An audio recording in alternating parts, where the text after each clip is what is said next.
Okay, in today's episode, we have one of my favorite returning guests and someone that I've really enjoyed talking to off the air as well, and that's David Hunter. And in this episode, we're going to be discussing David's views on the overall economy, his overall outlook on what he calls this melt-up phase that we're beginning to see. He thinks that we have a deflationary cycle that may come thereafter. We're going to be dropping into that, precious metals, and we're going to be talking about all things about finance and life. So in this video, that's what we're going to be discussing. Please make sure you hit the like button right over there on this side or right over there on this side. It'll send it out to more people. Give us a comment down below if you love David Hunter. Say David Hunter rules right there down below. And thanks to our channel sponsor, Vizsla Silver, for being our sponsor. So thank you, Vizsla. And good to see you, David. Good to see you, Jack. Thanks for having me on.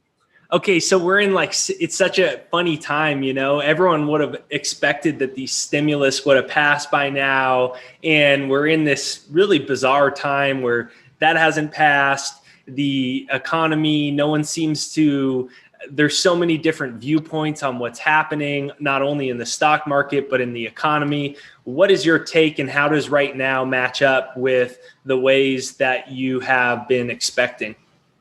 Yeah, I think things are kind of moving along the way I expected. I would say, as you'd see out there, there's this, I think just in the last week, an amazing move on Wall Street towards this view that, hey, things are opening up, the vaccine's working, a lot more optimism coming in, and obviously it's having an impact on inflation interest rates, so that's causing a little concern. But basically, I think the view out there, the consensus view, is moving more towards what I've been saying all along, which is you're going to have a melt up based on, the economy getting stronger again and viewing what happened last year as behind us.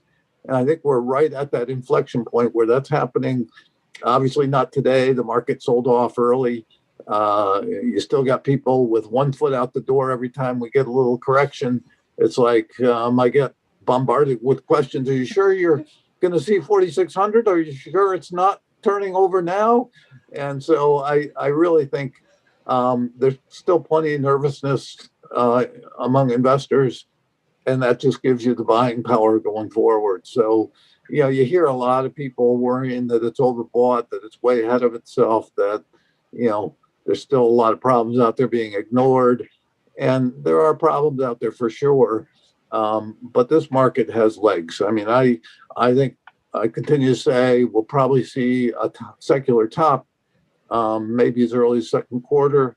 And I still have targets of 4,600 on the S&P and 17,000 on the NASDAQ. Dow probably 37,000, maybe even higher. So there's still, as I put it, there's still a lot of runway ahead. We're getting closer in time to the end of this cycle, but I'm still optimistic. So do you think that the stimulus needs to be passed in order to stop this, as you said, one leg in, one leg out? And, every day it seems like the news and the financial media change their story. One day everything's about to sell off and we're going to revisit the March lows. And then the next day is, we're headed to all-time highs. Does a stimulus need to happen, or what do you think needs to take place? Yeah, I don't think the stimulus needs to happen, but it clearly is going to happen. Biden's got both Senate and the House, and they're just pushing this whole thing through without Republican sign on to any of it. As it's being pointed out now, so much of it is basically feeding the Democrat constituents. So you're getting a lot of stuff in here that I don't view as necessary, but it's gonna fuel higher prices in stocks because people are going to see it as helpful to the economy. And there is certainly a component of the economy, a component of the population that's still hurting very badly. So we're in a bifurcated economy where statistically you can see it picking up. And, I think we are going to have, I think it was Bank of America came out recently and said they're talking about 6.5% GDP this year. That's a big number. and maybe 5% next year. That's the optimism that's out there. And the stimulus package will help that. But there's an awful lot of the money that's being, it's just more waste. We're gonna throw money in, and we've talked before. I'm not a big believer in MMT. In fact, I think it's nonsense. It's never going to work. But you do get the sense the Democrats think it's, you can have your cake and eat it too. You can, boost the debt all you want because rates are low and they're going to remain low forever. And you're going to be able to print away whatever you need. You just print more money. We know that's not going to work. We know that's going to end and probably end within, a couple of years. But right now they're in charge and they're going to spend money like a drunken sailor.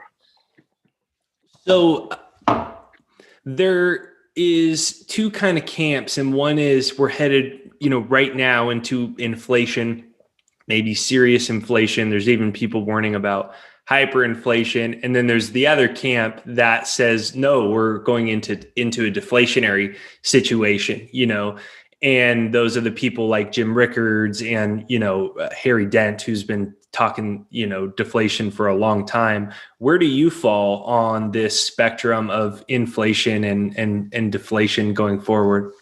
Yeah, I've been talking a deflationary bust for years. I mean, I said when this cycle ends, it'll end in a deflationary bust. And so I still have that view that we're coming to the end of this cycle. And I think, I separate, as I tell people, bust refers to the economy, my melt up and then followed by a bear market is referring to the market, obviously. So a lot of people hear bust and then they start talking stock market. I go, those are related, but they're two different things. So I think we'll see a top in the market in the second quarter. I think we'll see a bust before the end of this year. So it may start in the fourth quarter. And, markets usually lead. So if the market rolls over, within the next 3, 4, 5 months, the bust is going to come 3, 4 months after that, probably. So I do believe we are going to see deflation in the next downturn. And I do believe that downturn starts before the end of this year. As I've said before, really the bust started in March of last year, but we've provided so much liquidity and stimulus that it bought you a respite.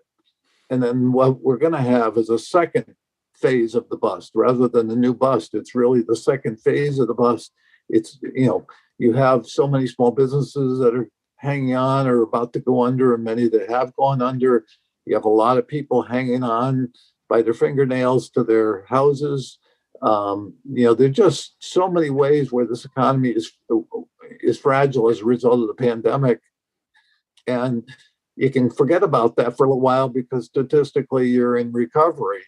But, it doesn't mean it goes away. And that at the real problem that comes is when that inflation that we are seeing right now has to be reacted to by the Fed. And there's a lot of people that want to believe the Fed's words that, we're not going to worry about inflation for the next year. I don't think they're going to be able to ignore it for that long. I think, sometime in the next several months, inflation is going to become enough of a problem that the Fed's going to have to tighten. And when they tighten on a very highly leveraged, very fragile economy, it won't take much to turn things over. And then once it gets going on the other side, what I think is the real story is how fast the unwind can happen because of the leverage. I don't think anybody is really prepared for the speed with which this thing can unwind.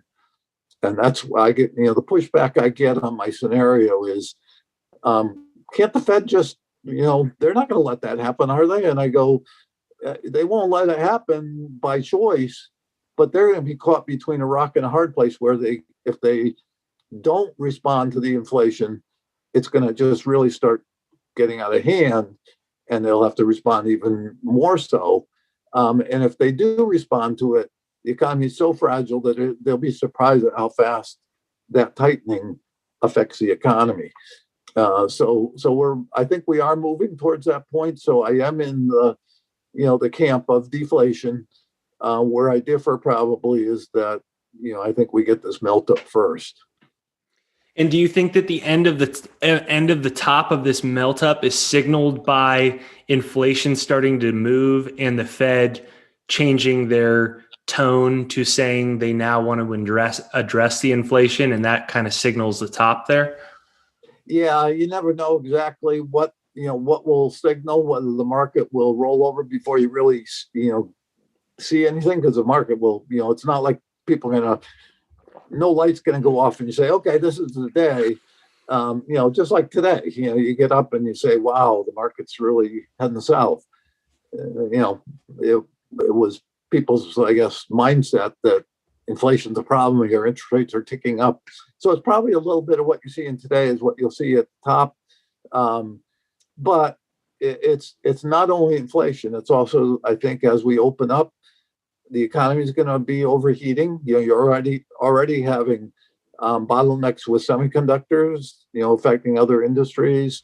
So that's, what we're seeing is things, because of all the liquidity, you're seeing things open up. You came out of a trough, businesses adjusted for the trough, and now all of a sudden they aren't, their inventories aren't in the right place. So there's all those kind of things.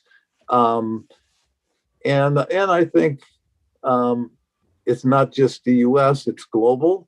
So you don't know what could happen over in Europe, for example, or in China. There's lots of places where you could get a surprise trigger. So have you ever, go ahead, please. I was just going to say, basically, it still comes down to central bank tightening, because they're going to have to, is going to be the real trigger to what, stops the upside and begins what I think will be a fast downside. So one of the things about like a bust type of situation like that, if they were tightening and whatnot, and one of the things that has been a big question mark for me is the pensions and is retirement accounts and things like that. And what is your thoughts on that? I mean, for people that don't know, and I'm not the world's expert on this, but I've read a couple of books on it, and a lot of them are funded less than double digits. I'm talking like a lot of these pensions are 2% funded and things like that. And I mean, it sounds pretty criminal. And so what happens in a bust scenario when there's so many people that are, getting ready to retire and rely on the government to have their pensions or their Social Security, there's a big generation retiring. Yeah, it's unfunded liability is a real problem out there. I don't think it's typically in single digits, but it's, if you're unfunded by a lot, there's not enough money to cover liabilities. And we just came through a secular bull market of 38 going on 39 years. If you've had the Dow go from 800 to 31,000, and if you're unfunded at this point, and you've had, probably just as importantly, you've had interest rates go from 15% down to 1%, and bonds go through the roof. If you're unfunded at this point, and we're heading into what could be the worst economic period since the Great Depression, you have to step back and go, if they can't fund it in those decades of success, what are we headed for? So yeah, pension liability is a huge problem.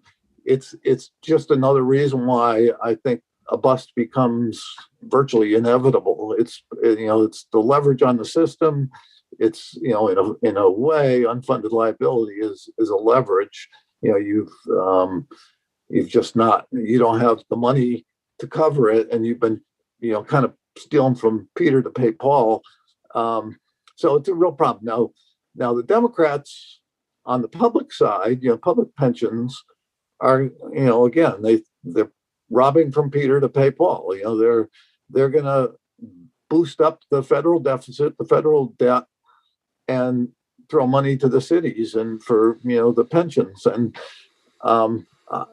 in a way, the Republicans are obviously trying to be fiscally responsible, or at least talk that way. And not go along with it, but they don't have any power to stop it.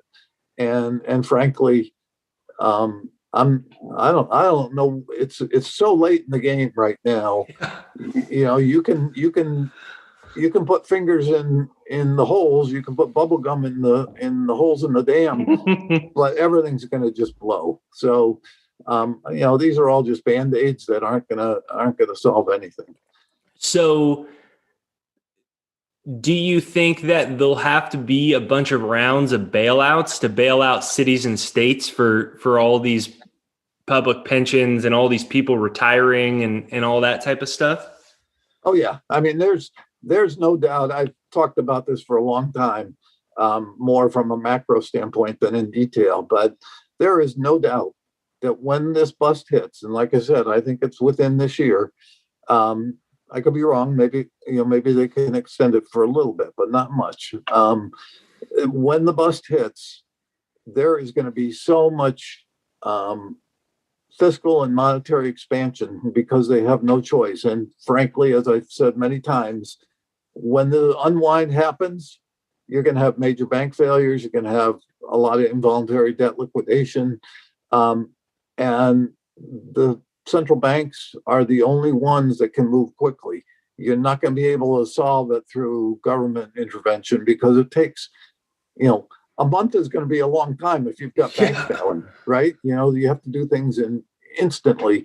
So it'll be on the Fed's shoulders and on the central bank shoulders to pump money into the system at levels, at rates that we have never seen before. So, we saw unprecedented money last March. We saw the Fed, increase the balance sheet from 2.8 trillion to 7 point something trillion. So that's huge. I mean, that's never been done in history. We're going to see this go from 7 something to probably 20 something trillion and maybe even 30 trillion. That's what it will take if you've got many European banks going under, that triggering counterparty issues with banks here and banks in other places. So you're going to have a worldwide financial crisis, the likes of which we have never seen before. That's why I talk deflation. It's easy to look now and say, why are you talking deflation? We're having an inflation problem. And it doesn't, you don't normally go from one to the other in a heartbeat. But because of the leverage in the system, I think when the unwind happens, it's going to happen so fast and it's going to be so massive that you go from an inflation problem to a deflation problem virtually overnight. And then you're saying this growth in the balance sheet and this central bank response, this is a response to the unwinding that takes place. And you think that's when the money printing really starts to go to the next level. And that's why you're saying, in your personal views, then it moves back to a very inflationary situation once there's a little bit more stability and you've really, printed so much money and all these things. Yeah, the money stems the tide in the short run. There'll be things going on in the governments to keep these banks afloat, but it's the money that really, pumping money into the system to keep the free fall from, going further. So that stabilizes things. It will be accompanied by massive fiscal programs, stimulus programs, infrastructure programs, both here and around the world. China will be Belt and Road. Here it will be, everything. It'll be roads and bridges and all that stuff. It'll be EV. It'll be all green energy. They're gonna. I mean, it's frightening to see what we're going to be doing because a lot of it is not economically smart. It's not economically going to, in the long run, be viable. But they're gonna come up with every possible boondoggle plan to get money into the economy. And they don't. I'm not saying they know that they're going to be doing that now. They don't have any idea this is going to hit them like this. But when it hits, it's going to be frightening to see what they come up with. Yeah, I go ahead, please. And once they do, it will take time, obviously, to roll it out. It's not like you just begin projects the next day. So there's a lagged period, and that's what the bust is even though they react fairly quickly for the government anyway.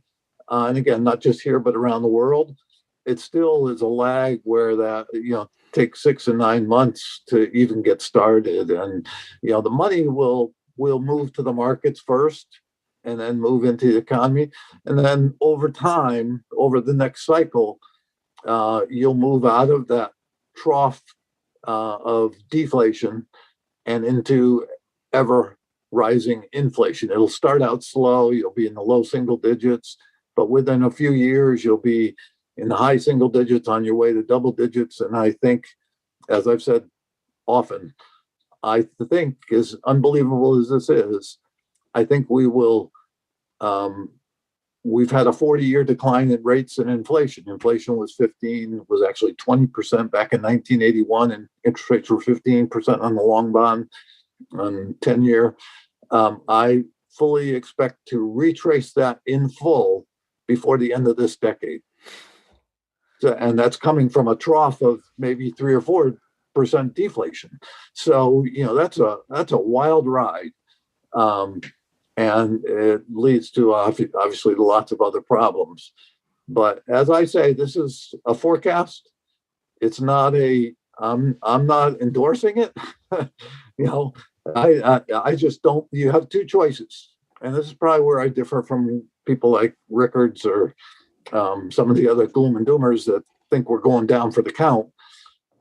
In deflation, you have the ability to print it almost to infinity, because there's a lag to when that will show up as inflation. There's a couple year lag. So they're going to be dealing with the here and now, which is the issue of bank failures and financial crisis and economic crisis, people out of work, et cetera. They're not going to stand by and say, gee, if we print too much money, it's going to be inflationary. They're going to say, we got to do whatever we have to do now and deal with the issues down the road. Well, the problem is those issues will become insurmountable within 4 or 5 years, if not sooner. Because how do you service your debt with interest rates in double digits when you've just boosted your debt? It's already in the stratosphere, and you've just increased it another 30, 40, 50%. So there's going to be real issues with how does that get serviced? Now, initially, how does it get serviced? Get serviced with more debt. You just sell more bonds to pay for the interest and the servicing of the debt. But there's a point at which you can't. The markets will close you out. You can't print fast enough, because as you print, you're pouring fuel on the fire. So it'd be like the California fires and saying, yeah, well, we can do we can put more fuel on this, but we can contain it. Well, at some point that doesn't work. All of a sudden the inflation just starts spiking at levels where it gets out of control. So I do think this is going to be a decade that will be unlike any other decade we've ever lived through, but it is what it is. Yeah, it makes a lot of sense what you're saying. So one thing that I was thinking about while I was listening to you talking about bank failures and European bank failures, American bank failures, what have you. But one of the things that raises a red flag for me on that is if that happens, right? And we're obviously in agreement that the central banks then are going to take it upon themselves. The Fed, they're going to take it upon themselves. And what concerns me out of that is the consolidation of centralized financial powers even more than there already is, and maybe that even opens the door for the Fed to have, that's what opens the door for the Fed to have direct accounts with American citizens to deposit money, because they say, hey, look, the banks can't do it fast enough. What's your thoughts on that type of scenarios? Yeah, I don't know. I mean, it could happen. Yeah, obviously we're moving more and more to electronic transfer of money, and cash is going to be less and less a thing out there. So that all leads to more ability to control if that becomes an issue. Yeah, I think it's certainly a possibility. Frankly, I just think the macro side of this is going to be so huge that that's not even going to be, on the top 10 list of things to worry about. There's, and I'm not saying, ultimately, I think we are potentially going to something totalitarian on the other side of the recovery cycle. I really do worry about what happens when, because this is a giant Ponzi scheme that when it unwinds, it's just going to leave. And again, not just in the U.S., but around the world, certainly around the world, not just the Western world. It's going to leave people, the numbers will be mind-boggling and depressing in terms of you could have 80% of the people out of work. You could have people living on the street that would never, ever in their life think that could ever happen to them. I mean, it's if this thing truly collapses, as it could, what fills that void? It's more likely to be, I know there are people that hope that when we reset everything, and I'm not talking about this decade, this really next decade, but when we reset everything, there's people that hope that it gets reset with a monetary control, gold back currency, et cetera. I think the more likely scenario is that, it becomes totalitarian, and, I hope not. I hope I'm dead wrong. But that, that's on the other side. I tell people don't lose sleep over it because you can't control it anyway. We've got a lot to deal with in the next 7 or 8 or 9 years. But I do think, when this thing collapses, which I think it has to, I just can't imagine that it's going to be, okay, we got a clean slate, now we can do it right. I just don't think that's likely. So let me ask you, if you were starting over and you knew what you knew right now, not only about the things you're discussing about the financial system, but your views on the world, your views on the social political climates, what ways would you be preparing right now? Or if you were able to communicate, with yourself starting back over and share some of your wisdom, what would you be doing to prepare? At this point, if or way back, because no, right now, like for someone watching this right now, yeah, like sure. And everything you were saying your views on where we're headed in government. You were talking about, you've also discussed this just purely from an investment lens. What are all the ways you'd be preparing yourself and your family right now? Yeah, I think probably, as I tell people, I can talk about this stuff and not lose sleep because I feel, I can compartmentalize and say control the things you can control and not worry about things I can't at this point. And I could be, looking out into the future. You can be wrong. So how do you do that? How do you control the things because that's what happens, right? There is a percentage of people that get depressed even hearing about this and they get mad. Yep. They say, look, you're just being doom or gloom to get clicks or whatever. How do you deal with compartmentalizing that or not allowing it to take over your emotional world? Yeah, I don't know how to answer that other than to say I think it's a personality type. I just think people have to learn, or it comes from, the experience of being 69. You just have to learn that, worrying about stuff that's 7 or 8 or 10 years out, it's not saying don't plan. It's saying don't get caught, because what I see, being on Twitter and providing my forecasts, and I really try to stay away from talking too much about after the recovery. But I see people always wanting, they'll ask me questions about what about in that next decade? What do I do? I go, you've got a melt up. You've got a historic melt up, you've got a historic bust, and you've got an inflation cycle like we've never seen before, all between now and then. Worry about those things. There's a lot here so why skip over 3 big things and worry about the 4th one? So it's partly that, people's brain get overactive and they want all the things laid out for them.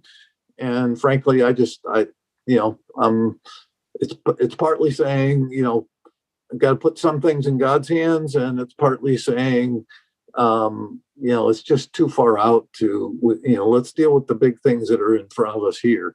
But in terms of preparing, the only thing I can say is the more people can take care of their financial side in terms of being financially secure, the more they'll have an ability to have more flexibility or more control over what's coming. If you're spending your money today, enjoying going out to dinner all the time and doing all that, and if you're in debt, there's no way you're gonna be in a position to have any control when this thing all falls apart. And the other thing I would say to people, just in kind of is something to think about, we're so used to, if we get in trouble, there are safety nets. There's a welfare system. There's food stamps. There's Medicaid. There's all those things, and for elderly, there's Social Security and Medicare, et cetera. We're talking about the government going bankrupt. That's what the 2030s is. There won't be safety nets. So people have to worry about, or I shouldn't say worry about, but take care of their financial future themselves. Don't think, well, I have and same thing, your question about pensions before. Don't assume those pensions are going to be there, because there's a good chance they're not. So, the more you can do to independently secure yourself financially, the more you're going to be able to say, okay, well, at least within anything I can control, I've done it. So on that subject of securing yourself financially, let's pretend that you were teaching, a class and it was on that subject. What would you say are the most important ways that someone listening to this that says, all right, David, you woke me up, but now instead of being doom and gloom, I'm going to use this as motivation, get my financial life in order. What do I do though? Yeah, well, simply, obviously, it's not easy for some people. It depends on your income level, but try to live within your means. And really, the biggest thing I say to people that are young is we've grown up in a society where investment and savings and investment was not highlighted much. It was all about how do you manage your debt, how do you afford a house or car payments before you really have gotten very far into your career. And it's basically, people want to live for today. They want to borrow from their future and live for today. And you have to realize, when you do take on a car payment or you do take on a mortgage, you're borrowing from your future. It's not just paying back the principal, you're paying back interest as well. So I tell people, and most people don't want to hear it, but I think living within your means is a huge part of this. That's the first start, and start enjoying putting away a little money in an investment. It doesn't have to be the stock market. It can be precious metals. It can be something else, but begin learning financially. And from that, begin to get as much of a thrill out of how big you're growing your investment as you do out of, look at the latest furniture I bought. So it's a mindset that is hard at that young age, because people want, they've kind of grown up with thinking debt's good, but we're moving into a period where debt is not going to be good. So what would you say are the most important philosophies that have really shaped your life? It shaped your financial life. It shaped you professionally. What would you say those are? Yeah, I haven't really thought about that, but I'd say I'll speak to a few people that I think were influential. I think somebody like Milton Friedman on the economic side, I am definitely much more of a monetarist than anything else. So where most of Wall Street talks about um, things in terms of interest rates, I talk of things in terms of quantity of money typically, and that has served me well through the years. I do think money is much more important, particularly when rates are this low. And so, his teachings really carried the weight all along. Graham and Dodd, certainly I was a value manager and, learned his teachings early on. So those kind of things. So do you think that we get to a point where, there's a lot of question marks about what's taking place and the amount of money needed to just sustain what's occurring? And do you think down the line, as I'm with you too. I think they're going to have to resort, especially to a lot of infrastructure bills to keep things afloat and give people busy work to do and whatnot. And so I think that, that might be, an addiction that governments use. And let's say this keeps going, right? And you said eventually inflation gets a lot higher. There's the campus as well. No one's going to want dollars anymore, and it's going to crash the whole fiat system, and they'll have to create a new monetary system. Where do you fall in how this plays itself out? Yeah, I certainly don't think the dollar loses its reserve status in the next 5 years. I'm not in that camp. There are a lot of people talking about a reset, in the next year or two because of, a collapse of the economies or whatever. The dollar comes out of this bust still as the reserve currency of the world. In fact, if I am worried about any currency right now, it's the euro. I don't know if the euro survives the bust. And the euro would be probably the major currency out there that you would think might pick up some of the slack if the dollar were, turned away from. I'm not a Bitcoin follower. I don't think, that kind of thing is going to, fill any void here. And I am not in the camp of a reset, at least, like I said, certainly not in the next 5 years. I don't think there's going to be a, IMF basket of currencies approach or anything like that.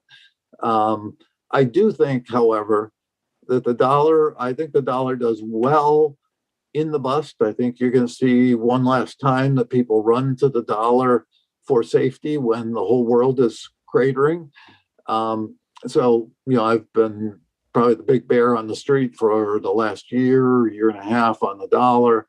And it's, I think it's going to 85. That's been my long held target. So we're at 90 and change.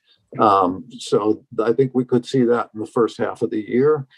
And then I think when the bust hits, whatever it is, fourth quarter, third quarter, whatever it is, I think you will begin a climb up in the dollar that could take it to 120, maybe 140. And that'll be kind of the high water mark for the dollar going forward. And I would not be surprised to see the dollar sub 50, within 5 years. So it's definitely not, I'm not a dollar bull long term, but I don't think you'll see reserve currency status changed in that time frame. As we get closer to later the decade, I don't know, anything could happen. And certainly in the next decade, I think the dollar is gone. I don't know what will replace it. I don't know what will replace the whole worldwide, financial system. And the other thing I should say is there's a lot of people out there, as you know, particularly on the, from the Austrian school, that are pushing for gold-backed standard. Let's go back to gold-backed dollar, gold-backed currency. As I say, I've said it many times, if we did that now, we'd all be living in a cave. I mean, the only thing that's going to extend this into the end of the decade is that massive money pump. And I'm not, like I said, I'm not saying that's good. I'm not saying it will end well. It won't. I'm only saying that, it's a reality that no government is going to choose to have disaster now if they can postpone it, right? If money's what it takes to postpone it, money's going to be what gets pushed out there to postpone it. Ultimately, the money will lead to an even bigger bubble and a even bigger pop. But there's zero probability, zero chance that we see a gold standard currency in the next 5 years. Zero chance. So, last question: how long does a bust last? Is this a 10-year thing? Is this a 2-month thing? What does this look like? Yeah, good question. I define a bust as something that has the magnitude of a depression in many respects, feels like a depression, looks like a depression, has financial unwind like a depression, but happens at the speed of a recession or faster. So a bust is something that could be contained within a year, but be something that will be the biggest downturn we've had in the post-World War II era. And that's what, to me, a bust falls in between a recession and depression. Like I said, magnitude of a depression in many respects, but speed of a recession. And so by late 2022, we could be out of it and beginning the recovery. Stock market could be on its way back up much earlier in 2022. And then I think, a depression, a much more drawn out, depression is something that I'd see for the 2030s. So you get a bust that kind of, and it's not a cleansing thing in this case, but it really will be scary. But it happens very quickly because the central banks will respond. Where like I said before earlier in the conversation, where I get pushed back and say, well, won't the Fed hold that? Won't the Fed react and prevent that? I go, I think it's going to unwind faster than they can react, but they will react, which means, and so will every central bank, which means you'll be seeing as much money as needed to turn this thing, and that should turn things within a 12-month horizon. So the bust, there'll be lingering effects that will carry on for years. Just like we're in recovery now, but for a lot of people, they'd say, hey, this is the worst time I've ever had. There's still 10 million people out of work in this country. So there'll be lingering effects, but in terms of the economy overall, they will both fiscally and monetarily be able to engineer a recovery in fairly short order. Interesting stuff, and interesting times to be alive. It's the type of time you need to buckle your seatbelt when you're sitting in your office chair at the house. So last question, what are you seeing in precious metals? What's your take on precious metals, on gold, on silver right now? And how do you see it playing out, running up into your scenario where you think we hit a top and have that? Yeah, I think gold and silver play in this melt up. I am of the belief that we'll see 45.50 on silver, quickly. So I don't know whether that's a second quarter top for silver or whether it carries a little further than that, but I think it could happen in a few months' time. Gold, my target's still 2,500. And then, whenever the rollover happens, whenever the market tops out and the unwind begins, you'll get almost all assets correcting, with the exception probably treasuries and the dollar. And so gold and silver will take a step back. I used to think we were going to see silver back to single digits, although it wasn't from 40 or 50 at that time. I didn't think silver would get much above 25, but I don't think we're going to see that kind of a hit to the metals. I think the precious metals probably correct 30 or 40%, but not like I'm calling for an 80% bear market in stocks. So I think they'll relatively hold up much better. And then in the recovery cycle, I expect gold to go to 10,000 plus. And I don't know what plus means, whether it's 15,000, 12,000, I have no idea. But it's 10,000 plus, and silver to go to 300 plus, and 300 could be 500. I don't know.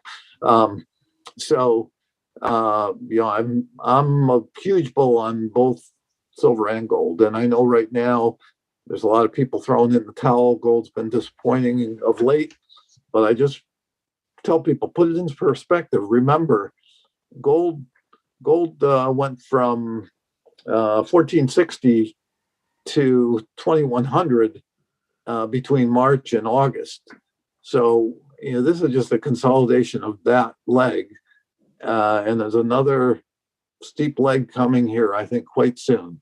Silver, same story. Had a big move and consolidated for the last several months, and that's starting to emerge out of that consolidation. So people need to be careful not to get too caught up. I like to say ignore the noise. People tend to get caught up in the charting and momentum, and all of a sudden things turn and they missed it. Ignore the noise. I love that. That's a fantastic way to end. So for everyone listening, please be sure to leave a comment down below. Let us know any questions that I missed that we'll cover when David comes back on next time. We'll have the link to David's Twitter in the description right there down below. So you go ahead and give him a follow over there, and be sure to hit the like button on this side and this side. And thanks for coming on, David. If you have any final parting words, you're welcome to share them. Yeah, thanks, Jake. I just tell people again, I want to remind them that, we talk some pretty gloom and doom stuff for out of ways. Focus on the here and now, the next few years. There's going to be both some tough times, but also some opportunities. I just don't want people to get too caught up in the bearish gloom and doom, because there is a recovery cycle where I differ from a lot out there of the guys that are talking about some pretty negative stuff soon. I agree with that, but I think on the other side of that, there's a true recovery cycle where there's some real money to be made. So, all right, amen. Well, thank you for joining, David, and thank you for listening, everyone. Yeah, thanks, Jake. Absolutely.